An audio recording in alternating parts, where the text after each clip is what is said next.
everyone gets 24 hours in a day. So does that mean that if you work 8 hours, sleep 8 hours, and have 8 hours of free time, that you have the elusive work-life balance? And if you do, does that automatically make you happy?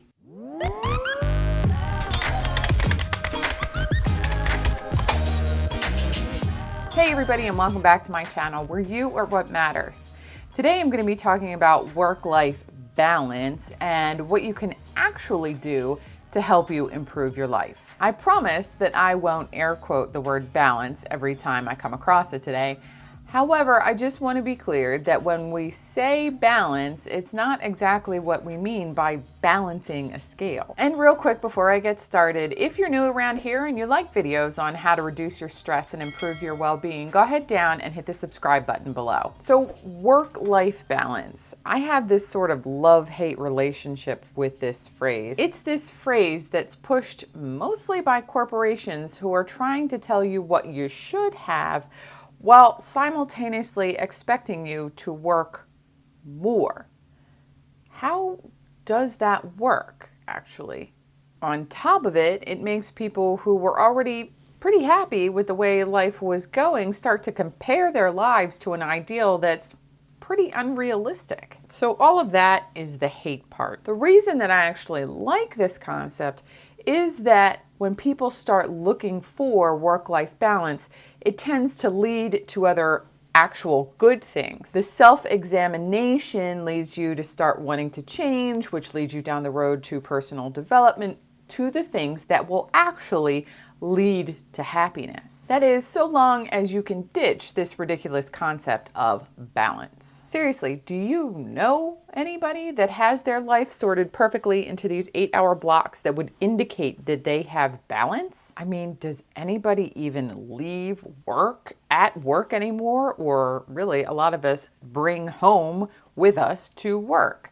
We're on our phones and devices constantly. People have never-ending 24-hour access to you. None of that sounds like balance to me. But beyond that, think about it. Do you even really want balance? If you're starting a business and right before launch, do you really want to take time away to do non-work things? If you are a new parent, do you want to be forced to take time away to go to work more than you need to? Okay, maybe at 3 a.m. at those feedings, you might want some time away, but for the most part, you're going to want to spend time with your family. Ever met a civil servant like a firefighter or a doctor? Sometimes they have 24-hour shifts. Would you really want them to say, oh, it's been 8 hours, I got to go home, while they're right in the middle of helping you? Exactly. At the same time, does anyone become a civil servant without coming to terms with how much they might work? I mean, do they really stay for the hours? Of course they don't. They stay because of satisfaction. While I have never saved anybody from a fire, I certainly did not become a coach because of the big bucks that I was going to make or all the free time that it was going to give me. I became a coach because nothing makes me happier than watching someone transform a mediocre or a miserable life into a great one. And knowing that I had some part of making that happen brings me joy. However, that doesn't necessarily mean that you have to work obscene hours just so you can feel satisfied. Quite the contrary. On the other side of it, you could cut your hours way, way back or not even work at all and still feel an immense sense of satisfaction. And those desires can come and go. They can have their ups and downs, and that can cycle throughout your whole life. Basically, there's no right answer for any large group of people, and it's actually something that will change over the course of your life. What is a situation or a lifestyle that satisfies you right now is something that will probably not do in the next 10 years. To understand satisfaction, let's think of it in terms of a meal. Let's say you sit down to a table and your plate is empty. There's tons of different foods on the table. Now, to be satisfied at the end of that meal, does that mean that you need to take exact equal portions of all the food that's on the table? Or do you take more of the things that you like and less of the things or none of the things that you don't like? And what feels best when you're done eating? Do you want to still be hungry at the end of the meal? Do you want to be so full that you feel sick?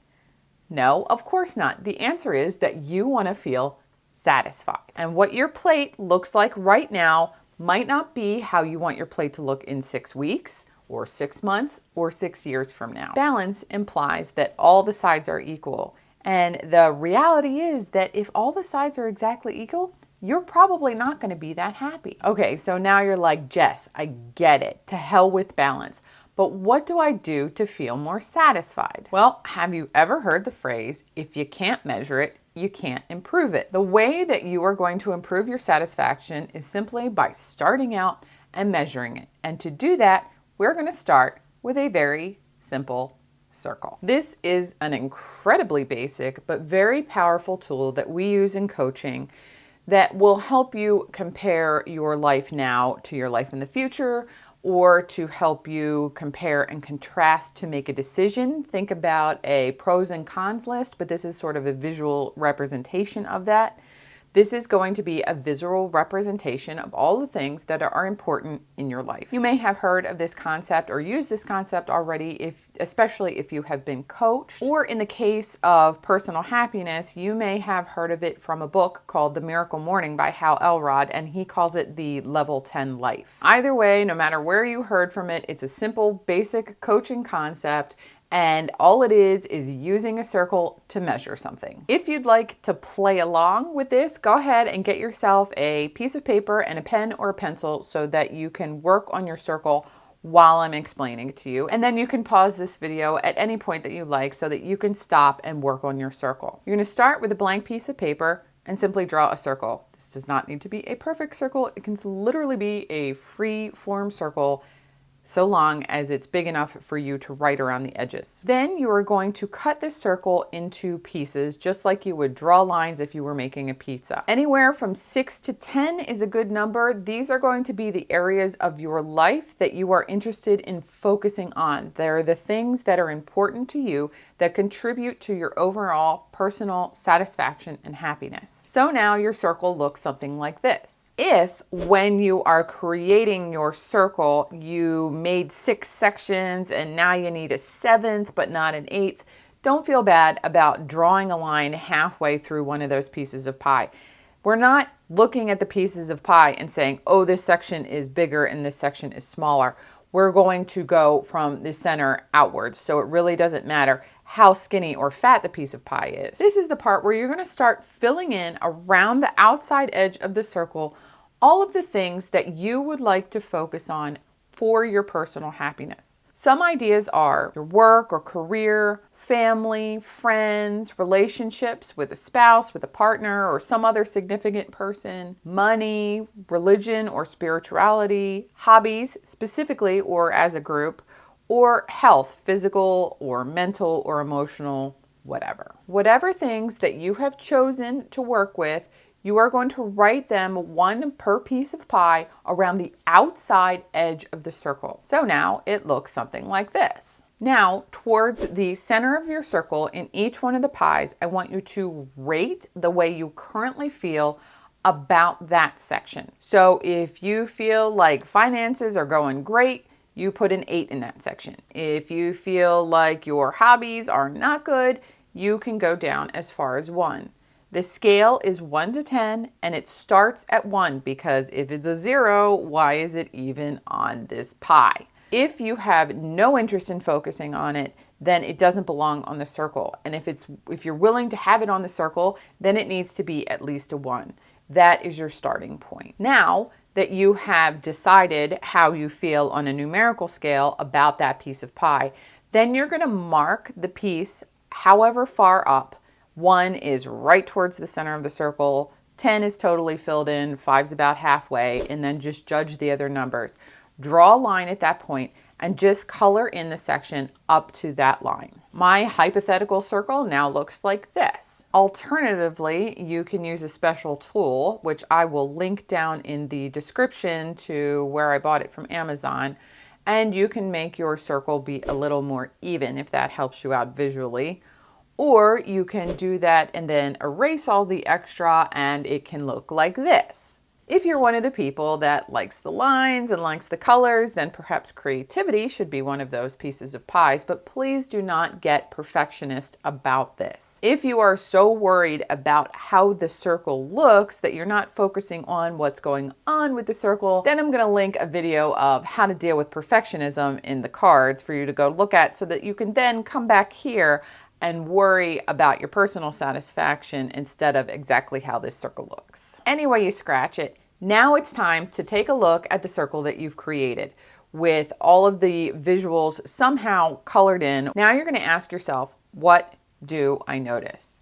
Is there a section that is better than you thought it was doing, or is perhaps worse than you thought you were doing? Once you've given some thought, I want you to look around at all of the areas that you've chosen and think about what is one area, just one, that if I improved it, another or more other areas would improve because I made this one section better. For example, maybe you fight with your spouse a lot, and then that affects your relationship with your kids, and it messes up your mental health. So that if you worked on your relationship with your spouse, those other areas would then improve. Or perhaps the reason that you are fighting with your spouse is because you're having trouble with your finances. So if you were to fix your financial situation, then you would stop fighting with your spouse, and your mental health and your relationship with your kids would also improve. Once you figure out whichever area this is, I want you to mark it with a star. This is where you're going to get to work. This is the area of your life that is going to improve your life satisfaction. I want to make it clear, I am not saying that you should work on one area of your life only for the rest of your life and forget all the other areas. The point is to work on this area for, say, the next 3 to 6 months and see how things improve. You're going to do this circle again later. And then once you feel like you've got that area up, you can notice how it's improved your life, and then you can get to work on another area. If we divide our attention into doing a whole bunch of stuff, we're likely to get overwhelmed. Instead, let's focus really hard on one thing, achieve that goal, and then move on to the next. So how you improve this section is totally up to you. This is obviously a very personal thing that you need to work on. You're going to need to assess why things are going wrong and what you can do to fix them. And if that sounds totally daunting and you have nowhere to start, I can highly recommend coaching sessions or packages with me. And I'm going to link how you can work with me down in the description. Whatever you decide, get to work and focus on it. And then I recommend that you do this circle again in the next 3 to 6 months so that you can assess how things are changing. You'll note that if you felt like a 2 about your finances and in 6 months that it's a 5, you know that what you're doing is working and you can keep at it. If, however, you noted that it was a 2 now and then in 6 months it's still a 2, whatever you've been doing or not doing is not making the progress that you had hoped. Then you can reassess your situation and change your focus. This is part of the reason that I recommend 3 months, because 6 months is a really long time to go and then to not have any progress. 3 months gives you enough time that you can check on things, that you can adjust your direction, but it still gives you enough time to actually see a decent amount of progress. Then when it comes time, you're going to do this whole process again. Circle, pies, numbers, fill it in and look at it. Don't feel bad that if when you go back to do the circle that you feel like it needs to look exactly the same. If, for example, you put on relationship with your boyfriend and you broke up with your boyfriend and now you're enjoying the single life, don't feel like you need to put that relationship on the pie. Life has changed, and that's the whole point of this circle. Go back and put on any of the things that still contribute to your personal happiness, particularly the keystone item that you picked out last time needs to be on there. However, everything else could change, and that's totally fine. It's also likely that things that you put on there might be a little more specific this time.